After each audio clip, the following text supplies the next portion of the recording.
पूर्वी लद्दाख में पैंगोंग झील के पास फिंगर 5 पर चीन के सैनिक अभी भी मौजूद हैं। सूत्रों के मुताबिक कमांडर स्तर की 4 दौर की बातचीत के हफ्ते भर बाद भी फिंगर 5 से चीन के सैनिकों को नहीं हटाया गया। कमांडर स्तर की बातचीत में बनी थी सेना के पीछे हटने पर सहमति। चीन की गतिविधियों पर नजर रखने के लिए नौसेना के मिग-29 के लड़ाकू विमान को नॉर्दर्न सेक्टर में भारतीय वायुसेना के बेस पर तैनात किया जाएगा। सरकार के सूत्रों के मुताबिक पूर्वी लद्दाख में LAC के पास इसका इस्तेमाल किया जा सकता है। अमेरिका ने चीन पर आरोप लगाया कि कोरोना वायरस को बहाना बनाकर चीन ने भारत के क्षेत्र पर कब्जा करने की कोशिश की। अमेरिका ने भारत के खिलाफ चीन की आक्रामकता की आलोचना की। अमेरिका के हाउस ऑफ रिप्रेजेंटेटिव्स में नेशनल डिफेंस अथॉराइजेशन एक्ट में संशोधन पास हुआ। इसमें चीन के रवैये पर चिंता जताई गई है। अमेरिका के रक्षा मंत्री मार्क एस्पर का कहना है कि अमेरिका LAC पर भारत और चीन के बीच तनाव पर नजर बनाए हुए है। एस्पर ने कहा है कि चीन सेना की गतिविधियां क्षेत्र में अस्थिरता पैदा कर रही हैं। साथ ही उन्होंने कहा कि अमेरिका खुश है कि भारत और चीन तनाव कम करने की कोशिश कर रहे हैं। आज दिल्ली में वायु भवन में भारतीय वायुसेना के कमांडर्स की 3 दिन की बैठक शुरू होगी। वायुसेना अध्यक्ष air chief marshal RKS Bhadauria बैठक में मौजूद रहेंगे। बैठक में LAC पर चीन के साथ तनाव और रफाल विमानों की तैनाती पर चर्चा हो सकती है। बैठक की थीम है अगले दशक में भारतीय वायुसेना। प्रधानमंत्री मोदी आज इंडिया आइडिया समिट को संबोधित करेंगे। अमेरिका भारत व्यापार परिषद इस सम्मेलन को आयोजित कर रहा है। सम्मेलन की थीम है बेहतर भविष्य का निर्माण। सम्मेलन में दोनों देशों के बीच व्यापार और सहयोग पर चर्चा की जाएगी। पत्रकार विक्रम जोशी की इलाज के दौरान मौत हो गई। विक्रम को बदमाशों ने परसों रात गोली मार दी थी। विक्रम ने बदमाशों के खिलाफ अपनी भांजी से छेड़छाड़ का मुकदमा दर्ज करवाया था। गोली उनके सर में मारी गई। विक्रम के साथ उस समय उनकी बेटियां भी मौजूद थी। इस मामले में अब 9 लोग गिरफ्तार हो चुके हैं। NCERT की 12वीं कक्षा के राजनीतिक विज्ञान की किताब में छात्र अब जम्मू कश्मीर में अलगाववाद की जगह अब अनुच्छेद 370 के खात्मे के बारे में पढ़ेंगे। NCERT ने जम्मू कश्मीर में अलगाववादी राजनीति से जुड़े पैराग्राफ को हटा दिया है। 2020-21 सत्र के लिए किताब में स्वतंत्रता के बाद राजनीति चैप्टर में संशोधन किया गया है।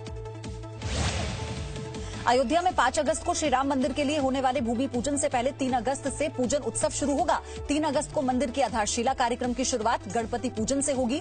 भूमि पूजन के लिए देश की पौराणिक नदियों और रामेश्वरम से जल और मिट्टी लाई गई है। शिवसेना अध्यक्ष उद्धव ठाकरे 5 अगस्त को अयोध्या में राम मंदिर के भूमि पूजन में शामिल होंगे। शिवसेना नेता संजय राउत ने इसकी पुष्टि करते हुए कहा कि शिवसेना का अयोध्या राम मंदिर से भावनात्मक, धार्मिक और राष्ट्रीय नाता है।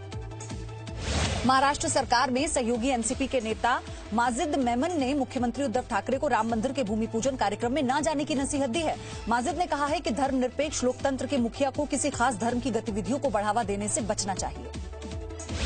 केंद्रीय पर्यावरण मंत्री प्रकाश जावड़ेकर ने राहुल गांधी पर पलटवार करते हुए कहा, फरवरी में शाहीन बाग और दिल्ली में दंगे, मार्च में सिंधिया और मध्य प्रदेश में सरकार गंवाना, अप्रैल में मजदूरों को भड़काना, मई में कांग्रेस की हार की 6ठी वर्षगांठ, जून में चीन की वकालत और जुलाई में राजस्थान में सरकार पर संकट। कांग्रेस की 6 महीने की उपलब्धियां हैं। राहुल गांधी ने ट्वीट कर बीजेपी की 6 उपलब्धियां गिनाते हुए लिखा था, फरवरी में नमस्ते ट्रंप, मार्च में मध्य प्रदेश सरकार गिराई, अप्रैल में मोमबत्तियां जलवाई, मई में सरकार की 6ठी सालगिरह, जून में वर्चुअल रैली और जुलाई में राजस्थान सरकार गिराने की कोशिश। ये कोरोना काल में सरकार की उपलब्धियां हैं। राज्यसभा के नवनिर्वाचित सदस्य आज शपथ लेंगे। कोरोना संक्रमण की वजह से कार्यक्रम राज्यसभा में न होकर सदन के चैम्बर में होगा। ये पहली बार होगा जब शपथ के दौरान सत्र नहीं चल रहा है। शपथ लेने वालों में बीजेपी नेता ज्योतिरादित्य सिंधिया, कांग्रेस नेता दिग्विजय सिंह, मल्लिकार्जुन खड़गे और एनसीपी अध्यक्ष शरद पवार शामिल हैं। जम्मू कश्मीर में इस साल अमरनाथ यात्रा नहीं होगी। कोरोना वायरस के संक्रमण की वजह से अमरनाथ यात्रा को रद्द कर दिया गया। यात्रा रद्द करने का फैसला उपराज्यपाल ने अमरनाथ श्राइन बोर्ड की बैठक में लिया है। राजस्थान हाईकोर्ट ने कांग्रेस के बागी विधायकों की याचिका पर 24 जुलाई तक फैसला सुरक्षित रखा। कोर्ट ने 24 जुलाई तक विधानसभा अध्यक्ष से मामले में किसी तरह की कार्रवाई नहीं करने को कहा। इसके बाद स्पीकर ने सदन की कार्यवाही 24 जुलाई की शाम तक के लिए स्थगित कर दी। जयपुर के होटल फेयरमाउंट में कांग्रेस विधायक दल की बैठक हुई। मुख्यमंत्री अशोक गहलोत ने कहा कि सरकार पर किसी तरह का संकट नहीं है। गहलोत ने कहा उनकी सरकार पूरे 5 साल तक चलेगी। विधायकों ने हाथ उठाकर अशोक गहलोत के नेतृत्व में विश्वास जताया। सरकार गिराने की साजिश के आरोपों की जांच में तेजी आई। सूत्रों के मुताबिक राजस्थान के डीजीपी ने हरियाणा के डीजीपी और दिल्ली के पुलिस कमिश्नर को चिट्ठी लिखकर जांच में सहयोग मांगा। डीजीपी ने कहा कि लापता आरोपी विधायकों की तलाश में मदद करें। सचिन पायलट ने कांग्रेस विधायक गिरिराज सिंह मलिंगा को कानूनी नोटिस भेजा है। कांग्रेस विधायक मलिंगा ने सोमवार को आरोप लगाया था कि तत्कालीन उप मुख्यमंत्री सचिन पायलट के आवास पर उनसे कांग्रेस छोड़कर बीजेपी में शामिल होने के लिए 35 करोड़ रुपए की पेशकश की थी। पश्चिम बंगाल की मुख्यमंत्री ममता बनर्जी ने भी बीजेपी पर आरोप लगाया कि वो उनकी सरकार को गिराना चाहती है। ममता ने चुनावी वादा करते हुए कहा कि अगर उनकी सरकार रही तो लोगों को सिर्फ जून 2021 तक नहीं, पूरे उम्र मुफ्त में राशन, इलाज और शिक्षा मिलेगी। भारत में कोरोना वायरस से संक्रमित लोगों की संख्या 11,55,000 से ज्यादा हो गई है। 24 घंटे में कोरोना संक्रमण के 37,178 नए मामले आए, जबकि 587 लोगों की मौत हुई। कोरोना संक्रमण से अब तक 28,084 लोगों की मौत हो चुकी है। दिल्ली में कोरोना वायरस के संक्रमण के हालात में सुधार आया है। 24 घंटे में दिल्ली में 1,300 से ज्यादा मामले आए। दिल्ली में अब तक 1,25,096 लोग संक्रमित हैं। इस वक्त दिल्ली में सिर्फ 15,288 लोगों का इलाज जारी है। दिल्ली में कोरोना का रिकवरी रेट 84.83% हुआ। दिल्ली में सीरो सर्वे के मुताबिक दिल्ली में 23% आबादी कोरोना से संक्रमित हो चुकी है। 27 जून से 10 जुलाई के बीच 21,387 लोगों के ब्लड सैंपल लिए गए। जांच में पता चला कि इनमें से 23% लोगों के शरीर में एंटीबॉडी मौजूद है। हालांकि ज्यादातर लोगों में कोई लक्षण नहीं थे। केंद्रीय स्वास्थ्य मंत्रालय ने सभी राज्यों को चिट्ठी लिखकर फिल्टर वाले N95 मास्क के इस्तेमाल पर चेतावनी जारी की। चिट्ठी में लिखा गया कि N95 मास्क में फिल्टर होने की वजह से इससे फायदे की जगह नुकसान ज्यादा है, क्योंकि फिल्टर के जरिए संक्रमित व्यक्ति से संक्रमण दूसरों में फैल सकता है। लोगों को घरेलू और सूती कपड़े से बने मास्क पहनने की सलाह दी गई है।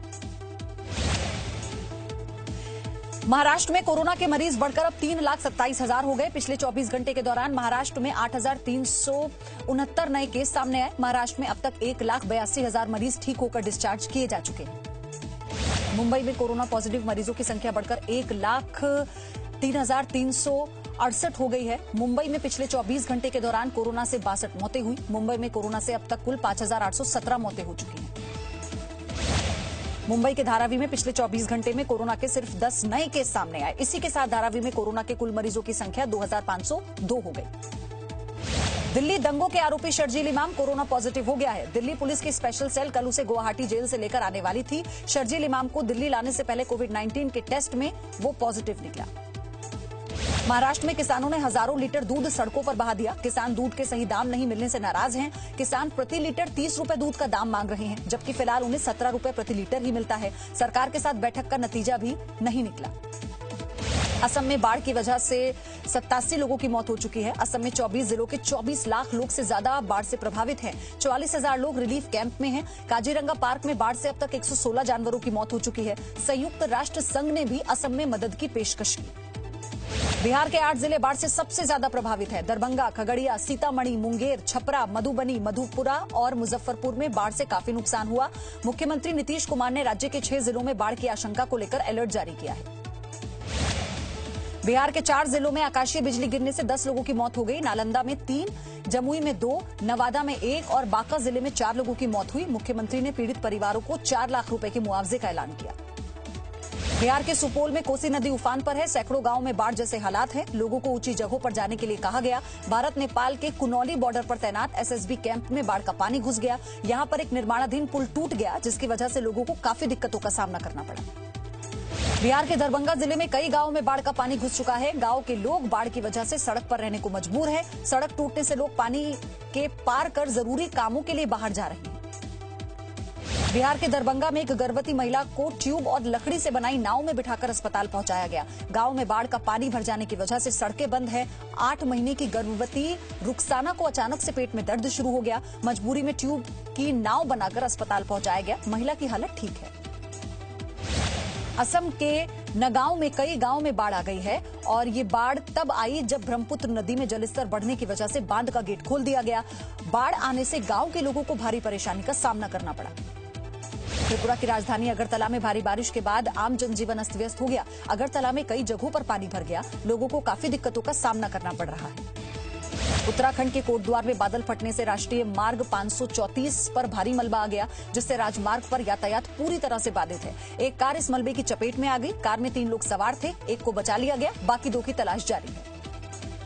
अदालत की अवमानना के आरोप पर वकील प्रशांत भूषण के खिलाफ आज सुप्रीम कोर्ट में सुनवाई। खुद जस्टिस अरुण मिश्रा की अध्यक्षता वाली पीठ सुनवाई करेगी। सुप्रीम कोर्ट ने खुद संज्ञान लेकर प्रशांत भूषण और ट्विटर इंडिया के खिलाफ अदालत की अवमानना का केस दर्ज किया। प्रशांत भूषण ने सुप्रीम कोर्ट के कुछ फैसलों की आलोचना की थी।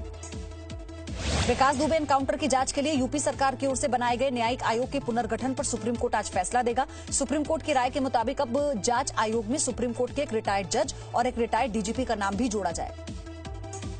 बिहार के नालंदा में लॉकडाउन के दौरान एक कार्यक्रम में लोगों ने जमकर नाच गाना किया। इस कार्यक्रम में हथियार भी लहराए गए। पुलिस ने सूचना के बाद कार्यक्रम को रोक दिया, लेकिन पुलिस के जाने के बाद फिर से कार्यक्रम शुरू हो गया।